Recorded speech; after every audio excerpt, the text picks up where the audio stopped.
আসসালামু আলাইকুম everyone, back to my channel. প্রতিদিনের মতো আপনাদের সামনে ভিডিও নিয়ে হাজির হলাম। এখন আমি আলুগুলো ভালোভাবে পাতিলাতে ঢেলে দিলাম। দেখুন আলুগুলো সিদ্ধ হয়ে গেছে। আমি চুলা চেঞ্জ করে নিয়েছি। এখানে আমি কাঁচামরিচ নিয়েছি, পেঁয়াজ কুচি নিয়েছি, ধনিয়া পাতা নিয়েছি। এদিকে আমি ডাউলটা 1 ঘন্টা আগে ভিজিয়ে রেখেছিলাম। এই ডাউলটা আমি ধুয়ে নিয়েছি। এখানে আবার কিছুটা সাজনা নিয়েছি। আর এদিকে আমি দেখতে পেরেছেন শুকনো মরিচ নিয়েছি। এখানে একটা প্যান ছড়ালাম। প্যান থেকে আমি প্রথমে তেলটা দিয়ে দিচ্ছি। তেলটা একটু গরম হয়ে যাবে, শুকনো মরিচগুলো দিয়ে দিব। এখন আমি একটু হালকাভাবে নাড়াচাড়া করে নিচ্ছি। আর মরিচগুলো আমার দেশের থেকে আমি আনিয়েছি।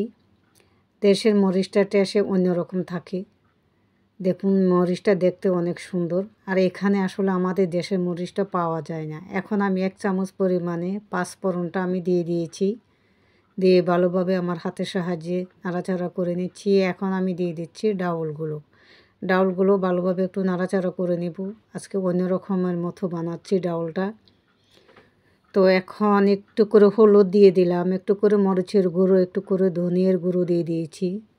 আর স্বাদ অনুযায়ী লবণটা একটু পরে দিয়ে দিব। তো এখন আমি দিয়ে দিচ্ছি পানিটা। যতটুক পানি লাগবে পানিটা আমি দিয়ে দিচ্ছি। তো আপনারা কেমন আছেন? আশা করি ভালো আছেন। আলহামদুলিল্লাহ আমিও ভালো আছি। এখন স্বাদ অনুযায়ী লবণটা দিয়ে দিয়েছি। আর আপনারা দেশ বিদেশে যেখানে আপনারা অবস্থান করছেন, আশা করি আমার ভিডিওটা দেখবেন। ইনশাল্লাহ লাইক কমেন্ট করে যাবেন। আর আমি আসলে ঠিক মতো ভিডিও আপলোড করতে পারি না। যতটা আমি একটু টাইম পাই তো আমি ভিডিও বানাই, তারপর আমি আপলোড করি। আর আমার দেখেন অনেকে বলে প্রতিদিন একই রেসিপি কেন আপনি আপলোড করেন। আল্লাহ তাআলা যার কিসমতে যেরকম রাখছে এরকমই।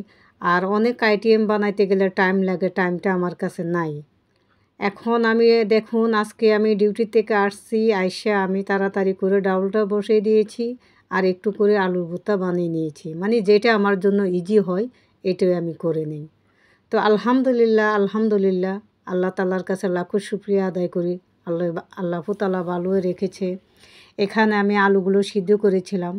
দেখুন দেখতে কত সুন্দর দেখা যাচ্ছে। এখন আমি লবণটা দিয়ে দিচ্ছি। দিয়ে আমার হাতের সাহায্যে ভালোভাবে আমি মিক্স করে নিব।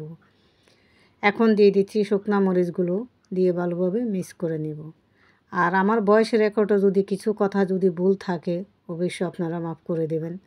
দেখুন দেখতে কত সুন্দর দেখা যাচ্ছে মাশাআল্লাহ। এখন আমি ধনিয়া পাতা কুচিগুলো দিয়ে দিব।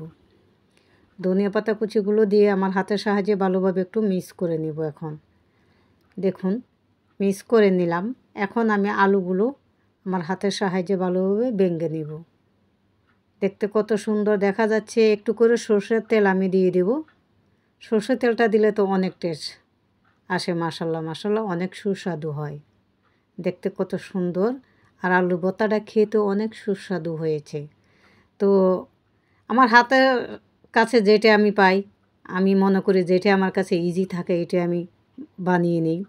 আর এখানে একটু করে ভিডিও শ্যুট করেছিলাম, ভাবছি যে আপনাদের সাথে শেয়ার করব। ডিউটি থেকে আসার টাইমে আমি ভিডিওটা শ্যুট করেছি। দেখুন কত সুন্দর দেখা যাচ্ছে মাশাআল্লাহ। ওদিক দিয়েও গাড়ি যাচ্ছে। আর গাছগুলাকে দেখেন কত সুন্দর দেখা যাচ্ছে। তারা কেটে কত সুন্দর করে সাইজ করে রাখে। এদিক দিয়ে দেখুন বিল্ডিংটা কত সুন্দর দেখা যাচ্ছে। মাশাআল্লাহ অনেক সুন্দর। তো ভাবছি যে আপনাদের সাথে শেয়ার করব। দেখুন এদিক দিয়েও একটা খেজুর গাছটা দেখা যাচ্ছে কত সুন্দর। এদিকে খেজুর গাছ অনেক। ওকে আল্লাহ হাফেজ। আমার ভিডিও পর্যন্ত আশা করি আপনারা ভালো থাকবেন।